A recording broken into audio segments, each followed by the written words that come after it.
As Tony told you just last week, we hosted a rally in Iowa. Over 2,500 people came together in support of religious liberty. And we brought to the stage heroes who told their story of standing for faith and being persecuted.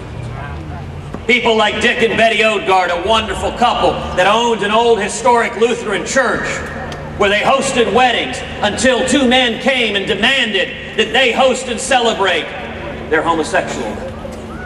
Now the Odgaards are devout Mennonites. They said very respectfully, very kindly, they could not host and celebrate that wedding because it is contrary to their faith. And the Odgaards were sued, they were persecuted, they paid a fine, and they have now gone out of the wedding business, shut down their business, and laid off all of their employees. We listen to people like Atlanta's Fire Chief Cochran, an African American, grew up in a challenged neighborhood, grew up struggling, but he wanted all his life to be a fireman. And he became a fireman. He rose to the very pinnacle to be the fire chief of a major city in America. But Chief Cochran is also a Sunday school teacher. He wrote a book about Scripture. He wrote a book in his personal time about his faith and what the Bible teaches us. And they fired Chief Cochran for daring to write a book repeating what Scripture teaches us. This is the world we're living in. If you think your faith is safe, next may be you.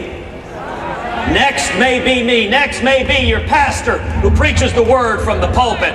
Next may be your sister or brother or mom who volunteers at the Pregnancy Crisis Center.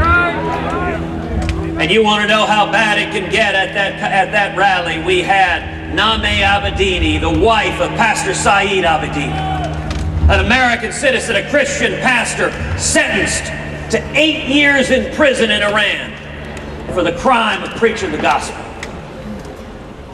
I'll tell you an amazing thing. We all together, we prayed for Pastor Saeed.